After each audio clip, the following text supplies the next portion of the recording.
We can refuse to think certain thoughts. Look how often you have refused to think a positive thought about yourself. Well, you can also refuse to think a negative thought about yourself, too. It seems to me that everyone on this planet that I know or have worked with is suffering from self-hatred and guilt to one degree or another. The more self-hatred and guilt we have, the less our life works. We find we have an inability to speak up for ourselves, and we are always trying to please others. Or we may be angry and explosive all the time. That your past is important because it has brought you to where you are. But as important as your past is, as it relates to your present, it is not nearly as important as the way you see your future. You see, ladies and gentlemen, the way you see your future determines your thinking today. Your thinking today determines your performance today, and your performance today determines your future. Thoughts lead to the manifestation of things and events. Thoughts create conditions. Thoughts create things and conditions. They cannot just magically manifest themselves. Thought comes first. Thoughts create our state of existence and the quality of our experience here on earth, ultimately. If you create a problem about every little fluctuation that happens, then you become a failure in your life. If you were a wave surfer, you've seen people surfing on the waves. What is his dream? He would like to have a tsunami. The dream in a surfer's mind is a tsunami, 100-foot tall wave, riding it. That would be the dream. If you know how to ride it, even the tsunami is a wonderful thing. No one knows enough to be a pessimist about anything.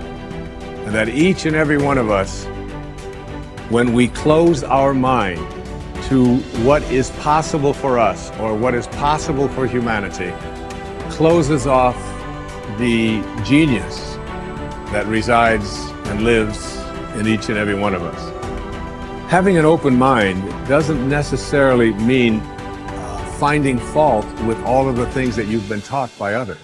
It means opening yourself up to the potentiality and the possibility that anything and everything is possible. See, the end result has already happened in our mind. We're creative beings. We're God's highest form of creation.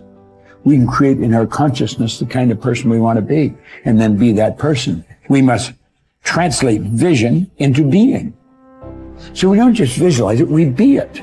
Your actions condition your mind as much as your recurring thoughts condition your mind. So, be a person of good, positive thinking.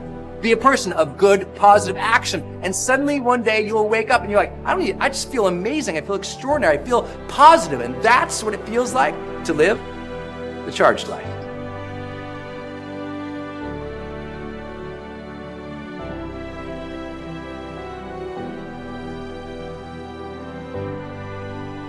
The seat of the will is the conscious and the subconscious mind.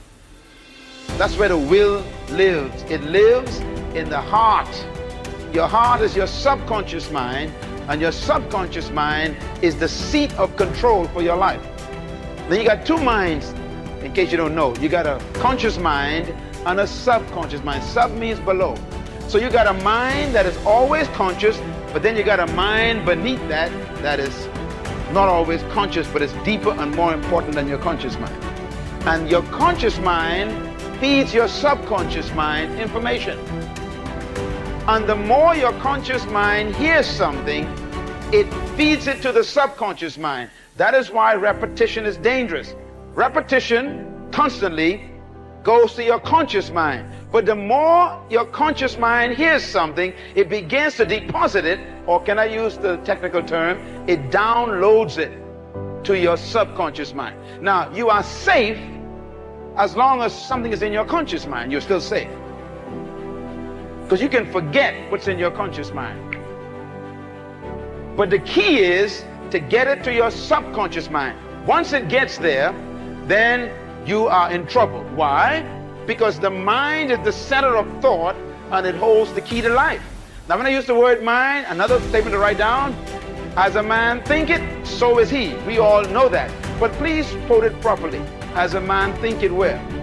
In his heart. There are two thinkings.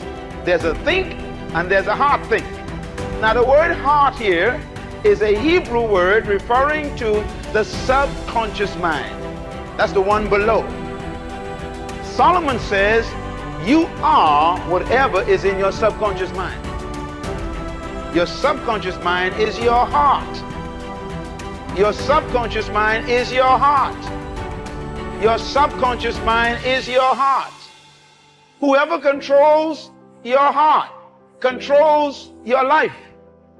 Whoever can get enough information into your subconscious mind will control you. Because as a man thinketh in his heart, that's the man. So if you want to control the man, all you've got to do is control his heart. And how do you control his heart? First, you work on the conscious mind first, and you keep repeating until the conscious mind deposits it in the heart. And now you're in trouble. That is why some of you are having problems with battles of things you're trying to change and you can't change them. Old habits that you were keeping for the last 20 years and now you want to change and it's tough to change. Young people, that is why God tells you to stay away from evil things. If you keep watching pornography, you keep reading dirty books, you keep listening to bad stories or dirty jokes, and if you keep listening, now the first time you see it, it doesn't bother you. But if you keep seeing it, it becomes downloaded. Now once something is downloaded on your hard drive, what happens? Even when you are not conscious of it, it is still running. And all you got to do is press the right button and you see all the pictures in color. That's why the Bible says, take heed what you hear. Why? If you don't control what comes into your conscious mind, it'll soon become a part of your subconscious mind and it's in your heart. And the Bible says, out of the heart, what? The mouth really speaks. It's out of the heart comes what? The issues of life. And Jesus said, from whence comes murders and lust and adultery? He said, they are coming from the heart. Everybody say the mind. Write this down, please. The mind is defined as the heart. It determines the future and destiny of a man.